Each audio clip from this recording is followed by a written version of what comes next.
thinking about what I'm going to talk to you about on this thing. Obviously, Yeah. it's a little bit food centric, Yeah. but not always. Yeah. And it made me think of a bunch of stories, a couple things. We've shared a few meals. We've Yeah. shared a few meals, Yeah. and I don't know if you remember this, but I've been cracking up for the last half hour. We You did a European tour for 2 weeks, and I came with you. Yeah. And we were sitting in like some really cool square, and I think it was Copenhagen. And I had this mantra: I'm gonna eat shit I would never eat at home, and I've never tried. And I ordered a bagel with like fried crickets or grasshoppers. Do you remember this? I do remember this, and I go ahead. I do remember this. So I eat it, and it's not great. It's not horrible. And I say something to the waitress like, "So is this like one of your favorite dishes?" She's like, "I never had this. Nobody orders this. It's just a bunch of tourists that order it." And you ate it, and if I remember correctly, I think I tried a cricket. You had a cricket, like a wing. Yeah, you went in. You were all in. You invested. You said, "I'm doing this, and I'm all in," and Right. you went for it. You I went did. full blown. You went full blown cricket. Full blown cricket. I will probably never eat them again. There was like no taste. It was just fried bug. It's exactly what you would think. Like there's not meat. There's nothing but like bug. It like plastically bug. Well, I did eat a termite. I went to Belize about 3 months ago, and I tore my calf muscle. So I was on crutches, where my wife and everyone was going scuba diving, enjoying life. Well, I got hooked up with a local, and next thing you know, he wants to show me survival skills. It was one of the greatest days ever. And where he's like, "I'm gonna show you how to go fishing, real fishing." So, okay, so he goes to a termite mound. He starts chopping off the top with a machete. And I go, "Oh, this is gonna be someday." And he's eating the termites. He goes, "It tastes like mint." I said, "Nah, I'm good." He goes, "No, taste it." And they're all eating the termites. This is great protein. And they're alive. Yes, My yes. grasshopper was dead. It was probably frozen for a long time and shipped in from America to Copenhagen.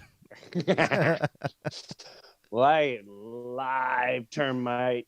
Tastes like mint, but what he did do is when he threw it in the water, I guess it was kind of genius in these little parts of the river.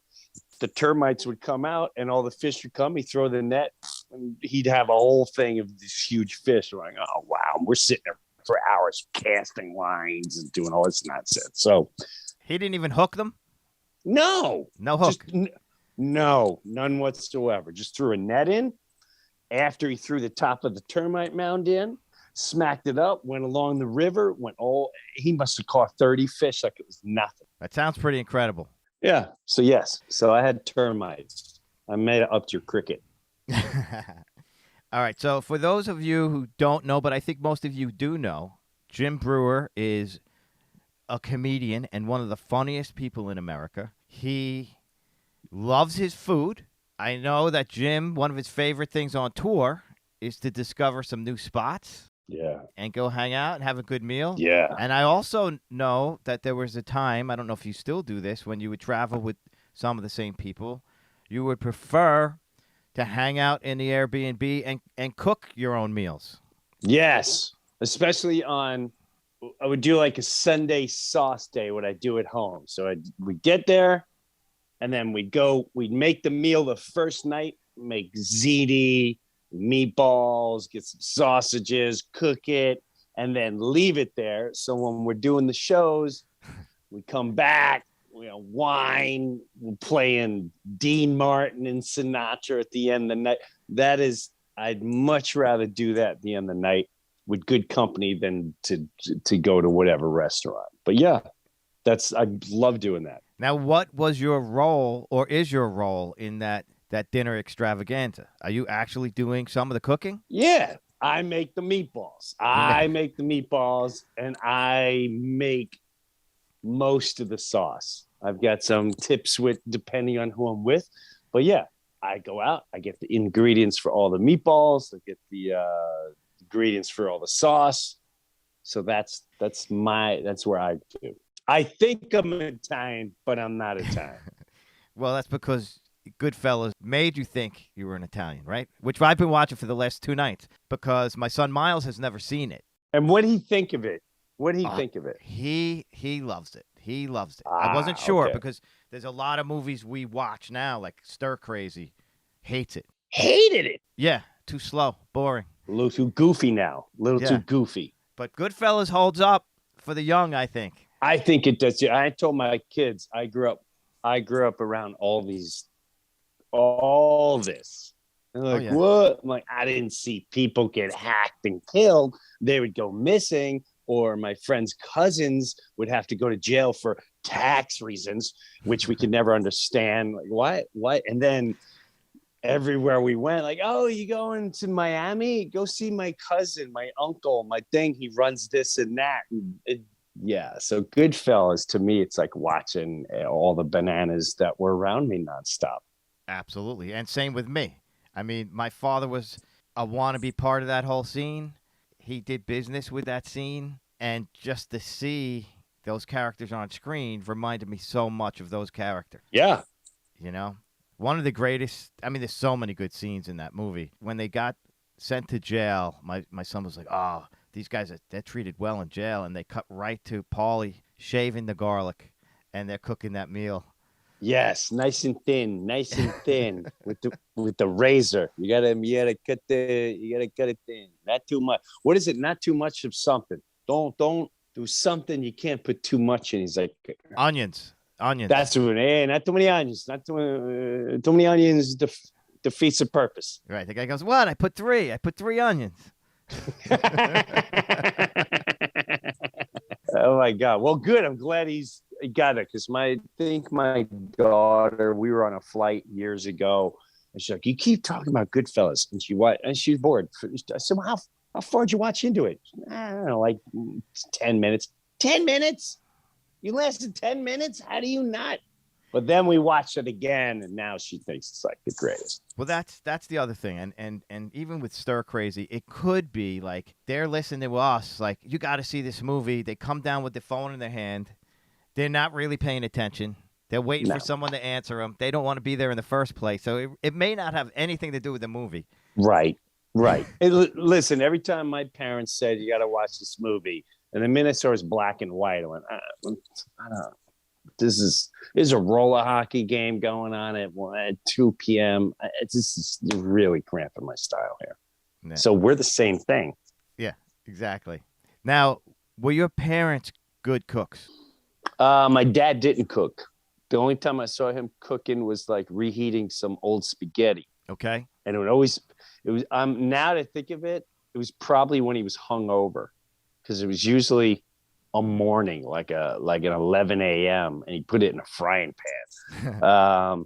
My mom, no, she would always cook. The best thing she would make was she made a really good pot roast,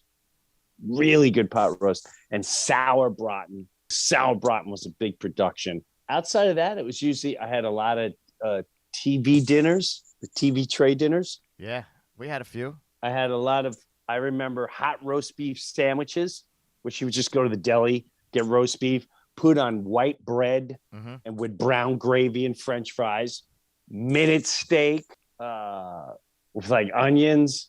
I remember a lot of white bread and butter with everything. I couldn't eat her mashed potatoes. I don't know if it was because the amount of martinis she would have, but she'd never mash them completely through, so you'd have a little chunks. Sometimes be too milky, like but yeah, no, wasn't a great cook, but always made sure she was putting something together, right, for me and my dad at the time. Okay, and then at some point you were pretty much on your own at an early age, right? So I was 19, lived on the same street my whole life. Then they did the law. They retired, moved to Florida. I went down there from 88 to 91. Okay. In 92, that's when I came up north, and then I was always on my own from 92 on, chasing stand up and TV and blah blah blah.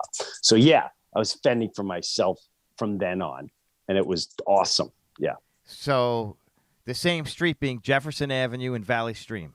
Right. With all the guys, you in touch with some of the guys still on Jefferson Avenue? Yeah, Phil. Phil. You've met Phil multiple times. There's Gene. G didn't grow up on Jefferson, but he started hanging around. There's my friend Chris Wirtz, who I just saw in Pennsylvania. And then I have my friend Tommy, who has a restaurant in Little Italy. We're all Billy Kirshner, Elia, who we used to call Elmo. We're all still in touch. I see Phil the most. I see Tommy a lot. I see Chris. Right. Those are from the street. Those were the big. I haven't seen Billy in a while. He's like a rocket scientist. He started working for Grumman.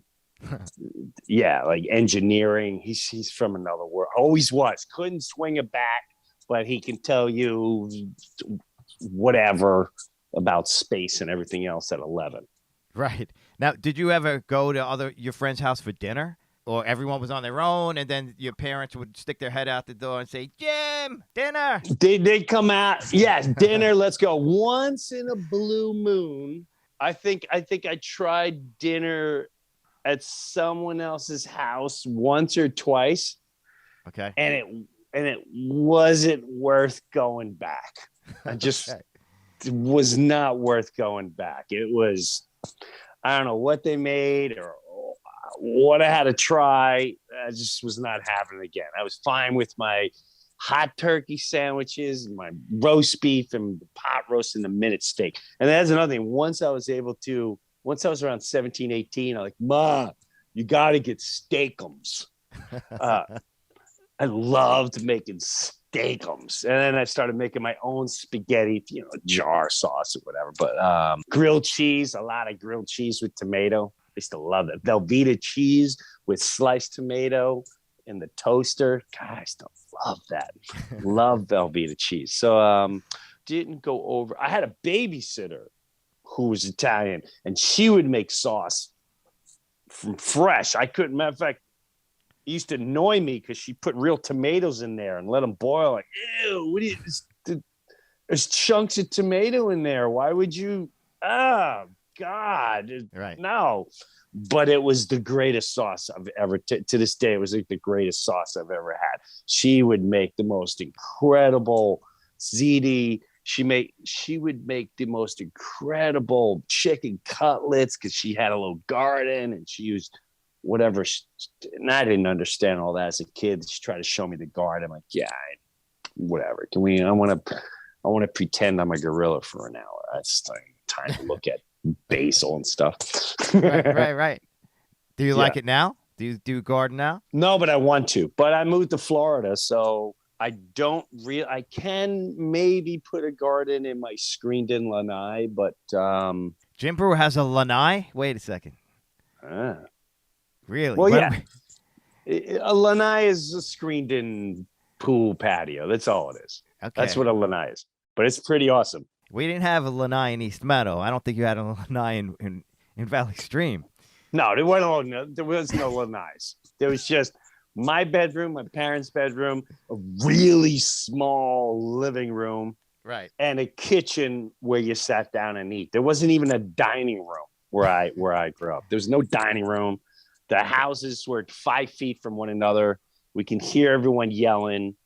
There was no lanai. So it was maybe hanging out in the back patio. Hear everyone yelling. I had one of my first situation of those this Saturday morning with my son Miles, because we're doing this bread thing now for about 2 years, and it's mostly the weekends.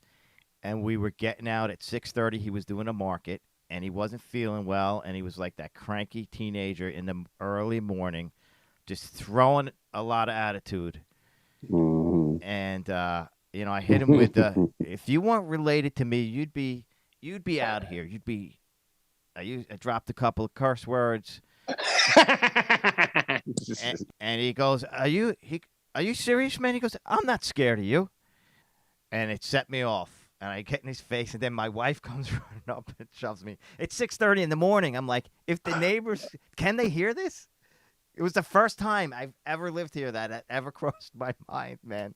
Oh, listen to me. If there were cameras, Oh, we looked for the nest. We have a nest right there. Because we would, at the end of the day, we were cracking up about the whole thing. And we're like, if we could play this back, this is going to be the funniest thing our family has ever done. The camera was out.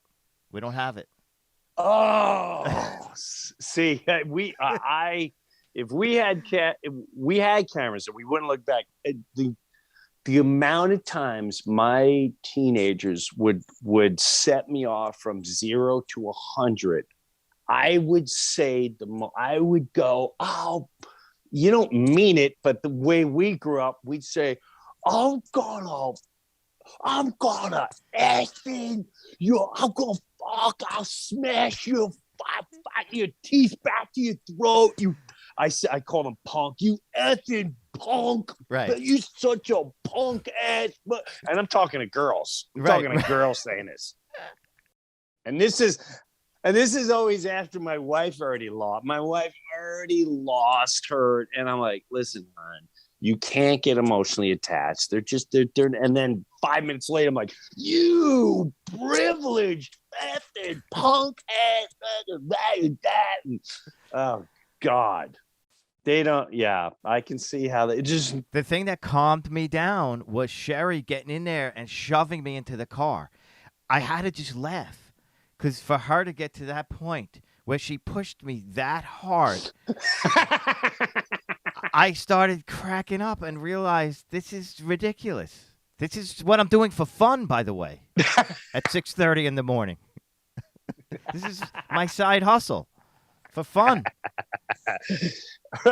But that's what they do. That's what they, it is. You just realize it's not that they don't care. They're not invested what you're invested in, right? Your emotions, your life, and they just don't care. And we take it as such a disrespect, right. such a I would never do this to my father, and they just I'm dealing a little right now where I'm like, see, I let go, not let go. I detached emotions, and I treat each one of my kids now like my friend Larry, meaning how would I talk to Larry and how would Larry talk to me? If this wasn't my kid and Larry said this, I'd go, Larry, why would you? So I talked to him completely different. So yesterday was Father's Day, and we're now visiting New Jersey. I don't want to be here. And I really love Florida. And so all three of my girls are up here. My oldest one is working. She lives with grandma. My middle one has a summer job in Jersey while she goes to school. And the youngest one is still like, I can't believe you took measures. So she's up here. So she was working yesterday at a farm. See, now my wife was like, you don't need to work. You chose to work on Father's Day when your father did this and that and this, and you choose, and you booked your whole day and all day. My wife Dee's like, has she talked? I said, yes, she texted me. No, you don't. Like, Dee, are you mad? Because I'm not. I don't. Not that I don't care, but I don't. But whatever. That's where she's at. Did you say to Dee, Larry would have to work? Yeah. Yes. And here's the difference, Jimbo. She don't have to work. The other two got to work. Okay. Got to work. She's in high school. She don't have to work. She's been up here for whatever reasons. And she just was like, yeah, I'm going to work at the farm on Sunday. So that's where the big issue came, where I'm like, But once you commit to working at the farm, maybe the farm says weekends are important to us. We don't get days off. Father's Day doesn't mean the vegetables don't have to be picked, right? right. Even, but in my head, even if she chose, Mm-hmm. she didn't need to. Mm-hmm. She just didn't. Or like, hey, she's like, I don't. I'll see Dad on his birthday in 2 days. I'll see whatever. The point is, I reached the point. I don't take anything. I don't take anything personally. I still got a good relationship with her. We still talk all the time. We talk like me and Larry talk. She texts me. She's like, Dad, are you upset because I can get off the forum by 4:00 and then I'll come over there. And they went to go see a comedian last night. Oh God, he was hot like a year or two ago. He played Radio City. Yes, John Mulrooney. He's one of the most well-regarded comedians out there. Still. Wait, not the older guy. Not the older guy. No. John's like our age, even older. No. He's somewhere Mulroney, Mo something. So the point is, she went to go see him last night with her friend. But I don't care. It's all good. It's all good. Yeah, I think that's the way to go, man. You can't get too emotional. They still care. They're just doing their thing. They're trying to figure They're doing it out. their thing. They're trying to figure out they're doing their thing. I'm so at peace now. It's great. That's awesome, man. And today's your birthday. Tomorrow. Well, happy early birthday. So you left the tri-state area to move to Florida. Yeah. So you might be my hookup because I'm dying to go down to Florida and bake my bread somewhere and see if I could do the same thing that I'm doing here. And when I know that I can, I'm out of here. Because I'm going to bring what I do that I think is special, but there's a lot of special bread and food here. And if I could take my New York stuff and my style that I've brought to it with my personality and do it somewhere else, I think it could be the way to go. And I don't believe that the water is the factor. Well, there's a guy in Naples, Florida. There's a couple guys. There's a guy who's from Staten Island. Mm-hmm. I think I could be wrong. He's either Staten Island or Brooklyn, one of those. And everyone's like, oh, you got to go to his pizza. He sells it by the slice.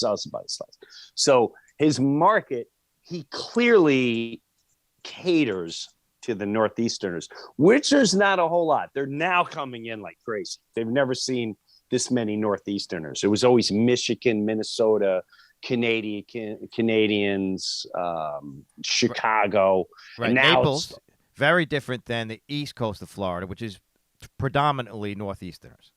Yes, where now a lot of Jersey, a lot of Long Island. In my neighborhood alone, in this neighborhood in Naples, right, which is super close to Fifth Avenue, is where you want to be.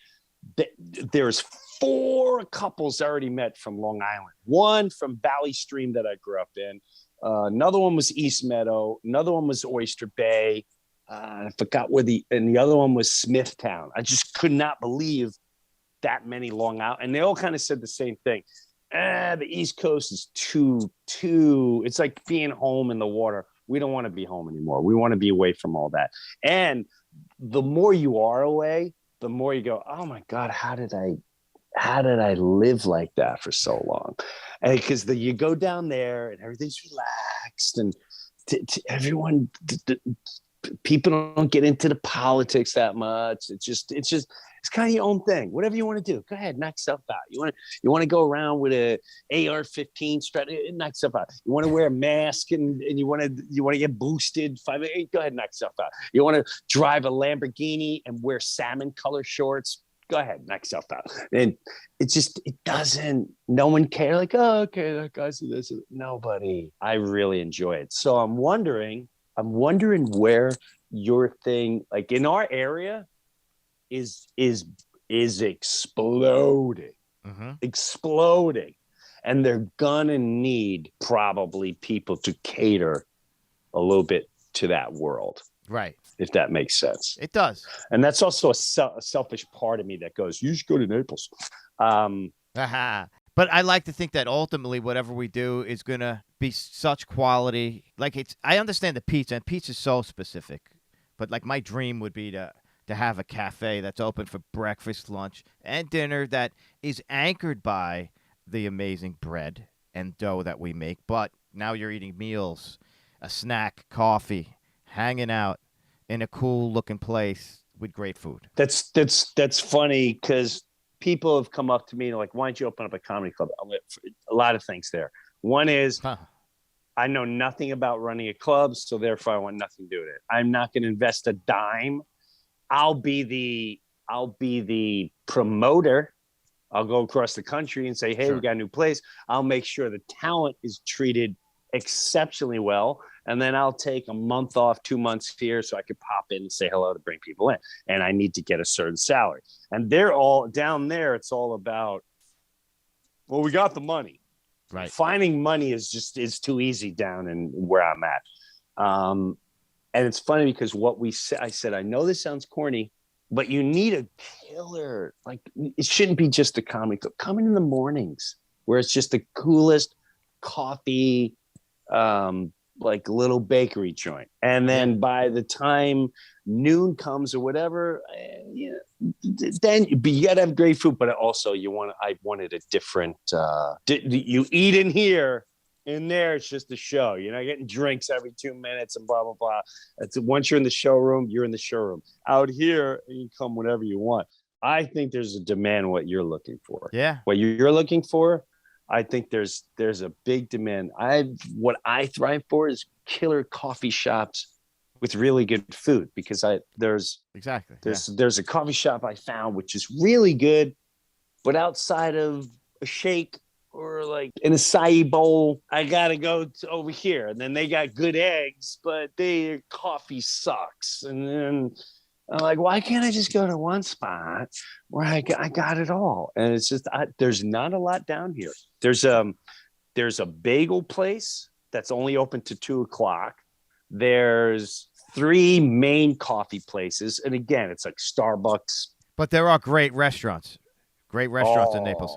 I saw you in my little research for this. Is a place that you talked about on your Instagram called Gianna's or something. Vergina. Oh, is that what it is? It's spelled like vagina. It's Vergina. Okay. It's great. Well, here's the thing. Vergina is the real story is they came to see me at a show, right? So the 2 owners were like, hey, man. And I kept looking at the place and I wanted to try it. And they said, hey, are you ever go on 5th Avenue? I'm like, yeah. He goes, we have an Italian restaurant. I'm like, I'm looking for a good Italian restaurant.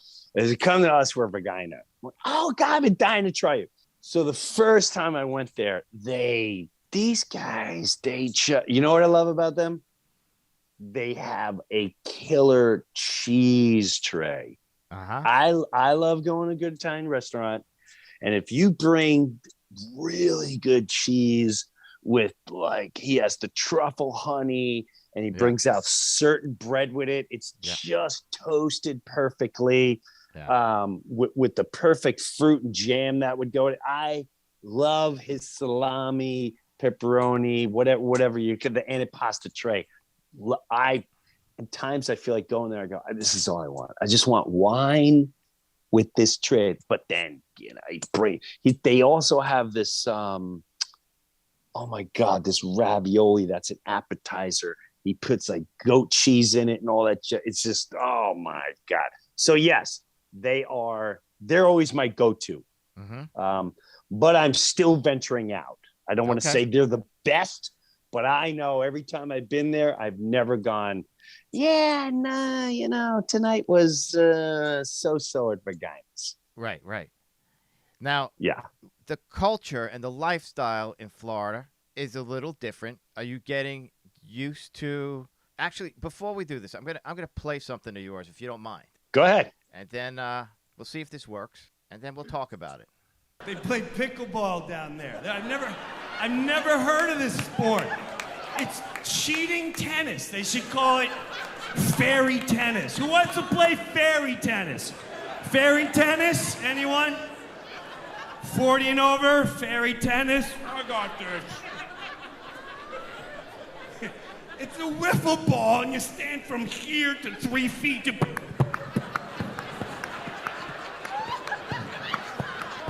All right. Pickleball. I am a giant pickleball player. Since I've seen you, I've gotten into pickleball. I'm playing tonight. I play at least once a week, and I love this sport. Well, next year you should come to Naples, which is the U.S. Open for all of pickleball. I just might do that. Do that. It attaches to the back of my development. Really? So, yeah. So we would open this gate and go in there, and you got people from it.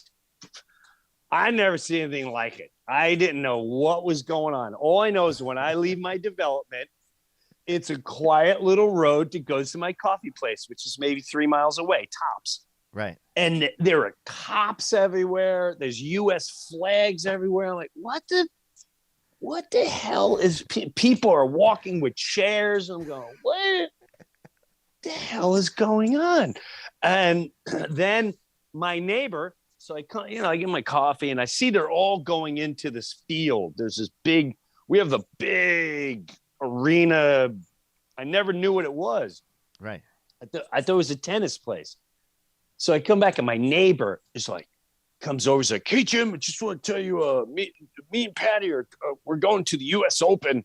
I went, oh, is it that when do you guys fly out? They're like, no, it's right here. So what are you talking? The pickleball. What? What do you mean? He's like, oh yeah, there's people from Germany here. They'll pay like $10,000 a month to stay in your house. Right. What are you talking about? What am I missing out here? To the point where in my development, there's a clubhouse. It's not your typical, you got to wear it's not a golf clubhouse. It's really just a bar that's screened in. It's like a chill fish house, but it's in our development. Mm-hmm. And I'm sitting there and these two guys come up to me like, hey, man, are you take a picture? You give me a camera so we don't look at boom. And there's a nerdy guy sitting to my left and he keeps looking and he goes, should I know who you are? I went, no. About 5 minutes later, he goes, are you the pickleball champ? Like the world pickleball champ? Because you look like, I went, no, I'm not. It's the first time I heard that, but no, I'm not the world. I am not that guy. And I guess if I was, I don't know if I'd be hanging out here at the clubhouse. But no, I was about to look into it, and that's another thing. As soon as I moved to Florida, that's the first question out of every other person's mouth. Do you play pickleball? By the way, Jim, even here in Long Island now, it's exploded. It's nuts out. Did you play pickleball? I go, well, dude, you should play pickleball. You got pickleball. Okay, all right. And they all want you on their team. They're sizing you up like a hot chick. I'm like, oh, this guy's got some good legs. He might be. So I had a guy before I came up here on Friday night. He had a couple cocktails, and he goes, Jim, I know you don't play pickleball, but I think you'd be really good at. I want to help you learn this. And he was teaching me the whole think like ping pong. You don't want to come here. You're out here. He goes, you got a great reach. And he's trying to tell me all the things. You can't go past here and you get too thin. So, all right, we'll pick a day and we'll do this. But right before I started thinking about it, the reason I didn't want to play it, I was afraid I'd blow an Achilles heel or my knee or something like that. There are a lot of injuries. Well, long story short, I blow my calf out on stage. On stage? Yes. Oh, my God. I thought, and it was right after. See, now that I live in Florida, it's amazing. Every state has their own news. It's not just the U.S. news. Each state has their own news, which I discovered. So at the time, the world was screaming, "Don't say gay, Bill." Yeah. Where in Florida, we were like, it doesn't say that in the bill. It doesn't even mention. It just says you can't talk sex to a kindergartner, first grade. Tell them to go home and talk to the parents. That's as simple as it is. So, but the world. So at the time, I was working out material, and I was going, I can't take people that don't look into things and they just bark at it and they see the headline and I started. All I did was jump. I went, don't say pop, and I thought You got shot by a gun. no, I thought I was actually impressed. I went, ooh, I think maybe an offended gay person, which I don't know why they would have been offended, took a pool ball and threw it at me because it felt like a ball hit my calf. I've had it twice. I popped it twice. Yep. You popped the same one twice? Yes. Oh, like a year and a half apart, but it hasn't happened again. It hasn't happened again. Oh, I don't like hearing this. I don't like hearing it. Now, did you pop it to the point where it came off and wrapped around your leg? Because No. I heard that's one too. No, I didn't have that. I was coaching soccer, and I was showing the kids something. They were small, and it snapped, and it felt like I got hit with something really hard. That's why Yes. I didn't know if it was a BB or BB gun or Right. something. Right. And I couldn't put any weight, and I had to drive myself to the hospital. I was in such pain. It was unbelievably painful. Yep. And I was on crutches for a couple weeks. Then I started going to physical therapy. Still go. Did you finish the show? Oh yeah. Huh? I got a bent. I got the it was such a weird moment for me because I was convinced someone threw something at me and hit me in my calf. Yeah. And I turned around to confront them, and none of the audience was pointing people out or upset that someone threw something, and that threw me off. I'm like, oh my God, they're all for this. Everyone's protecting them. And then I looked for the object, and I was really confused. And then I went to step, and that's when I felt it. So I hopped over to the stool. Yeah. And I pulled the stool over, and I sat on the stool, and then I told the audience everything that was going on. And then we turned into a storytelling show, which was really cool. So why isn't that snap on Instagram? You don't have that one out there, huh? I didn't film that one. The one show in your whole career you didn't film. And you know, it's crazy. That really was. Yeah, you film everything. Every single show I filmed. I did not film that freaking show that night. I was like, I was about to. There was I remember it was something with the stand. The stand broke that night that I had. So I was like, I'll be fine tonight. Pop my calf. But anyway, are you going to play pickleball? Well, now that I know you popped your calf twice, no, not until I'm saving up for my baseball camp in November. Okay. After my baseball camp in November, then and only then will I look into pickleball. Baseball camp. We'll have to talk about that next time because there's some great stories there. Yes. Baseball camp. We'll save that. You went last year? No, I couldn't go last year. I couldn't go last year. Cool. But this year I was able to take off and do that, and so I'm definitely doing that. But that's because my calf is my pitching push-off foot. Right. So I pitch lefty. My left calf pushes off the rubber. So I want to make sure this thing is locked and loaded.